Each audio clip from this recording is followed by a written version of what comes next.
আসসালামু আলাইকুম সবাইকে। আশা করি সবাই ভালো আছেন। সবাইকে স্বাগত জানাচ্ছি আজকের ভিডিওতে। আজকের ভিডিওতে আমরা ইনস্টাগ্রাম গ্রো নিয়ে কথা বলবো বা ইনস্টাগ্রামের যে গ্রোথ সেটা নিয়ে আলোচনা করব। এর আগের ভিডিওতে আমরা ইনস্টাগ্রাম গ্রোথের বিস্তারিত কিছু বিষয় সম্পর্কে আলোচনা করেছিলাম। আজকে আমরা আরও কিছু বিষয় সম্পর্কে জানবো। তো চলুন ভিডিওর মূল টপিকে চলে যাই। তো যে বিষয়টি বলছিলাম যে আজকে আমরা জানবো যেটা সম্পর্কে সেটা হচ্ছে যে অডিয়েন্সের সাথে আপনি কিভাবে এঙ্গেজ হবেন এবং এই এঙ্গেজ হওয়ার মাধ্যমে আপনার গ্রোথটা কিভাবে হবে বা ইনস্টাগ্রামের ক্ষেত্রে কেন এটা প্রয়োজনীয়, যে কেন আমরা বলছি যে engage with your audience, audience কিভাবে আপনার গ্রোথ এনে দেবে। এখন একটা জিনিস খেয়াল করেন যে ইনস্টাগ্রামের ক্ষেত্রে আমাদের মূল বিষয়টা কি? মূল বিষয়টা হচ্ছে ইনস্টাগ্রাম গ্রোথ করার মানে হলো যে ইনস্টাগ্রামের প্রচুর পরিমাণ ফলোয়ার থাকবে এবং যে পোস্টগুলো বা যে ভিডিওগুলো বা যে রিলগুলো আপনি শেয়ার করবেন সেই রিলগুলোর প্রচুর প্রচুর পরিমাণ ভিউ হবে। তো ভিউটা কোথা থেকে আসবে? ভিউটা আসবে আপনার ভিউয়ারের কাছ থেকে, অর্থাৎ আপনার অডিয়েন্সের কাছ থেকে। ওকে, সো যদি আপনি অডিয়েন্সের কাছ থেকে ভিউ চান বা আপনি অডিয়েন্স দ্বারা আপনার ইনস্টাগ্রামের ফলোয়ারটা বাড়াতে চান, সেক্ষেত্রে আপনার অবশ্যই অডিয়েন্সের সাথে এঙ্গেজ হতে হবে। অর্থাৎ অডিয়েন্স কোন কমেন্ট করলো, কী ধরনের রিপ্লাই দিল, কী জিজ্ঞাসা করলো, কী সে বলতে চাচ্ছে, হ্যাঁ, কী ধরনের পোস্ট সে চাচ্ছে, ইত্যাদি বিষয়গুলো সম্পর্কে আপনার একেবারে কি বলবো যে সবসময় সতর্ক থাকতে হবে বা সেই বিষয়গুলোর উপর মনোযোগ রেখে আপনাকে কন্টেন্ট তৈরি করতে হবে। তাতে কি হবে? তাতে যেটা হবে যে যখন আপনি আপনার অডিয়েন্সের ইচ্ছা মোতাবেক বা মতো অডিয়েন্স যা চায় সেটার মতো বা অডিয়েন্সের পছন্দ অনুযায়ী কোনো কন্টেন্ট তৈরি করতে পারবেন, তখন কি হবে? তখন ওই কন্টেন্টের রিচটা বাড়বে এবং যখন কন্টেন্টের রিচ বাড়বে, অ্যাকচুয়ালি কন্টেন্টের রিচ বাড়া মানে আসলে ওই প্রোফাইলের রিচটাই বেড়ে যাওয়া। আমরা প্রোফাইল দিয়ে বুঝি যে ইনস্টাগ্রাম প্রোফাইল তখন তরতর করে কিন্তু সামনে এগিয়ে যাবে বা আপনার ইনস্টাগ্রাম প্রোফাইলটা অনেক গ্রো করবে। সো এই যে বিষয়গুলো, যে কমেন্ট করা, ট্যাগ করা, মেসেজ দেওয়া, তাই না, শেয়ার করা, যে কোনো ধরনের রিপ্লাই, সেটা ইমোজি দিয়ে হোক বা মেসেজ দিয়ে হোক, সেগুলো আপনাকে ট্রাই করতে হবে বা সেগুলো আপনাকে ব্যবহার করতে হবে। ওকে, এর মাধ্যমে ইনস্টাগ্রাম গ্রো করা সম্ভব। নেক্সট আমরা যেটা সম্পর্কে জানবো, নেক্সট হচ্ছে যে utilise Instagram insights. Instagram grow করার ক্ষেত্রে আপনাদের ইনস্টাগ্রামে যে ইনসাইটস আছে সেটাকে ব্যবহার করতে হবে। তো ইনস্টাগ্রাম ইনসাইটসটা আসলে কি, তাই না? এখানে আপনি আপনার ইনসাইটসের ওভারভিউ দেখছেন। ইনস্টাগ্রামের ইনসাইটসটা মূলত যে ইনস্টাগ্রামে আসলে অ্যাকাউন্টটা কত মানুষের কাছে পৌঁছেছে, এঙ্গেজমেন্ট কেমন হয়েছে, টোটাল ফলোয়ার কেমন এসেছে, কোন পোস্টের এঙ্গেজমেন্টটা বেশি, ইত্যাদি বিষয়গুলো আমরা ইনসাইটস থেকে দেখতে পাই।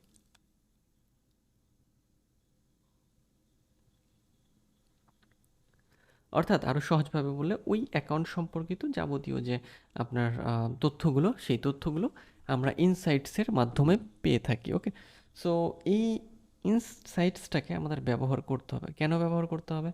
যখন আমরা ইনসাইটসটা দেখব তখন কিন্তু আমরা বুঝতে পারবো যে আমাদের অ্যাকাউন্টের রিচ কেমন হয়েছে, অ্যাকাউন্টের মানে এঙ্গেজমেন্টটা কেমন, হ্যাঁ, ফলোয়ার কত কত এসেছে, ফলোয়াররা কি পছন্দ করছে কি পছন্দ করছে না, লাইক কমেন্ট শেয়ার কেমন আসছে, ইত্যাদি বিষয়গুলো যখন আমরা জানবো, সেই অনুযায়ী আমরা আমাদের ইনস্টাগ্রামটাকে কী করব, রান করব বা সেই অনুযায়ী ইনস্টাগ্রাম নিয়ে আমরা কাজ করব। ওকে, সো এই জন্যই ইউটিলাইজ ইনস্টাগ্রাম ইনসাইটস বা ইনস্টাগ্রামের মানে ইনসাইটসটাকে আমাদের খুব ভালোভাবে জানতে হবে। নেক্সট হচ্ছে রাইট এঙ্গেজিং ক্যাপশনস। আচ্ছা, তো ক্যাপশনের বিষয়টা হচ্ছে, একটা ক্যাপশনের আপনাদের আমি একটা ছবি দেখাই। এটা হচ্ছে একটা ক্যাপশন, তাই না? এটা হচ্ছে একটা ছবি, একটা ইনস্টাগ্রামের পোস্ট এবং এর ক্যাপশন হচ্ছে এটা, তাই না? তো এরকম একটা ক্যাপশন লেখার কথা এখানে বলা হচ্ছে। তো রাইটিং কি এঙ্গেজিং ক্যাপশনস, অর্থাৎ এমন একটা ক্যাপশন লিখতে হবে যেটা মানুষকে আকৃষ্ট করে বা মানুষকে টানে, তাই না?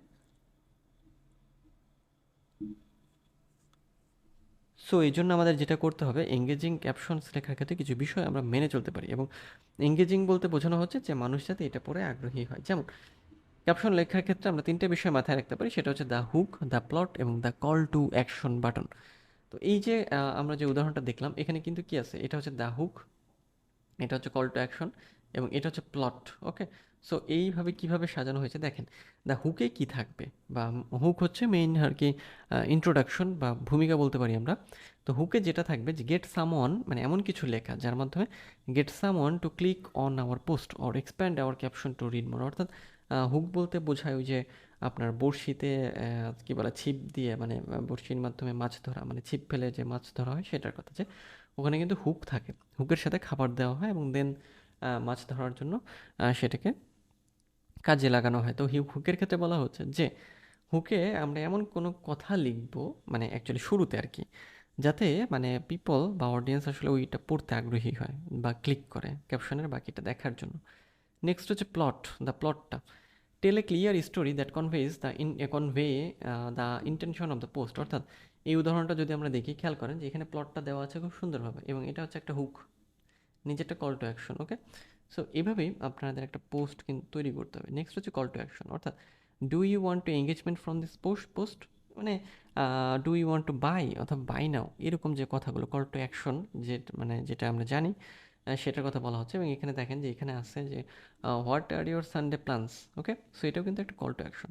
তো এঙ্গেজিং ক্যাপশনসগুলো লিখলে কী হয় যে যেহেতু প্রতিনিয়তই আমরা ইনস্টাগ্রামটা গ্রো করার জন্য পোস্ট করব, তো যখন আমরা প্রফেশনাল ওয়েতে পোস্টগুলো করব এবং ক্যাপশনগুলো ভালো থাকবে, হ্যাশট্যাগুলো ভালো থাকবে, অবশ্যই আমাদের অ্যাকাউন্টের রিচ অনেক বেশি পরিমাণে বাড়বে। ওকে, নেক্সটে চলে যাই।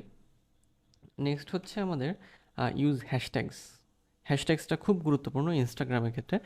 ইনস্টাগ্রামে আপনি হচ্ছে 30টা পর্যন্ত হ্যাশট্যাগ ব্যবহার করতে পারবেন প্রত্যেকটা পোস্টে। ওকে ওকে, সো 30টাও আপনি ব্যবহার করতে পারেন, এর কমও ব্যবহার করতে পারেন। তবে সব সময় যেটা বেটার সেটা হচ্ছে যে মাঝামাঝি অবস্থানে থাকা, অর্থাৎ আপনি 15 থেকে 20টা হ্যাশট্যাগ ব্যবহার করতেই পারেন। ওকে, 20টা বা 22টা, সবসময় যে 30টা দিতে হবে এরকম না, বা একেবারেই কম দিতে হবে এরকম না, বাট আপনাকে হ্যাশট্যাগুলো ব্যবহার করতে হবে। এবং কোন ধরনের হ্যাশট্যাগ, হ্যাশট্যাগ বের করার জন্য আপনারা যেটা করবেন যে ইনস্টাগ্রামের সার্চ বক্সে গিয়ে জাস্ট যে হ্যাশট্যাগ আপনি খুঁজে পেতে চান সেটা লিখে সার্চ করলেই দেখবেন যে অনেক রিলেটেড সাজেস্টেড হ্যাশট্যাগ চলে এসেছে।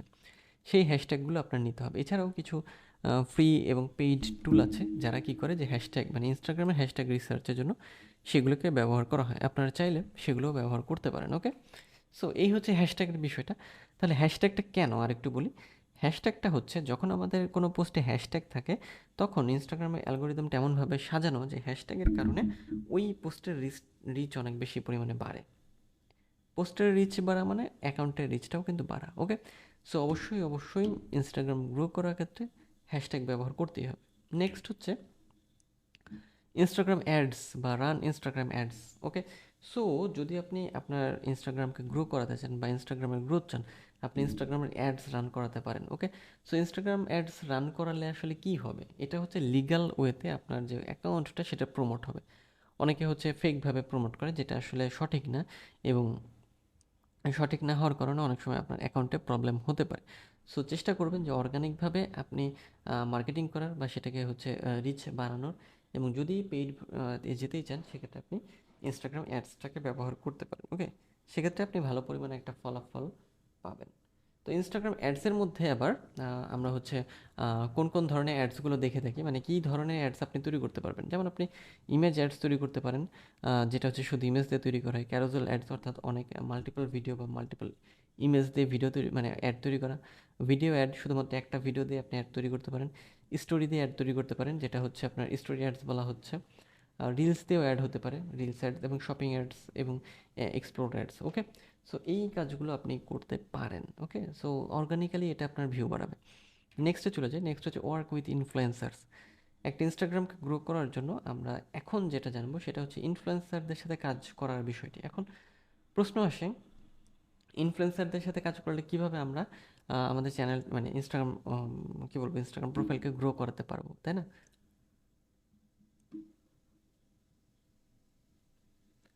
এখানে খেয়াল করেন যে ইনফ্লুয়েন্সার আসলে কারা। ইনফ্লুয়েন্সার হলো এমন কোনো ব্যক্তি যাদের কথা মানুষ বিশ্বাস করে, তাই না? যেমন বাংলাদেশের বিখ্যাত নায়িকারা, বাংলাদেশের বিখ্যাত খেলোয়াড়রা, এরা এক একটা কিন্তু ইনফ্লুয়েন্সার, এদের কথা মানুষ বিশ্বাস করে। তো আপনিও যদি কোনো কাজে এক্সপার্ট হয়ে থাকেন, আপনিও কিন্তু এক ধরনের ইনফ্লুয়েন্সার। তো এই ইনফ্লুয়েন্সারদের সাথে আপনার কাজ করতে হবে। সাপোজ ধরে নিলাম যে আপনার ক্লায়েন্ট আপনাকে কাজ দিল যে একটা কী বলবো, যে শাউট আউট দেওয়ার জন্য, এবং আপনার ইনফ্লুয়েন্সারদের খুঁজতে হবে। তখন আপনি কি করবেন যে রিসার্চ করে খুঁজে বের করলেন যে অমুক অমুক ইনফ্লুয়েন্সার আছে এবং এরা এই এই এই কাজ করে।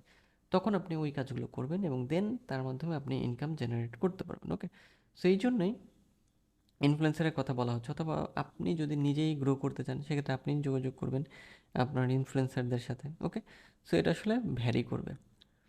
তো চলুন, তো না, এটাই ছিল আমাদের লাস্ট যে ওয়ার্ক উইথ ইনফ্লুয়েন্সার্স, এটাই আমাদের লাস্ট স্লাইড ছিল। তো আমরা দেখেন যে বিস্তারিত সব বিষয়গুলো কিন্তু জেনে ফেললাম যে আমরা কিভাবে ইনস্টাগ্রাম গ্রো করার জন্য কাজ করব। সো এখানে সবই দেওয়া আছে, আপনারা চাইলে আবার দেখতে পারেন। আগের যে ভিডিওগুলো আছে সেগুলো আই বাটনে পাবেন, ডিসক্রিপশনে পেয়ে যাবেন।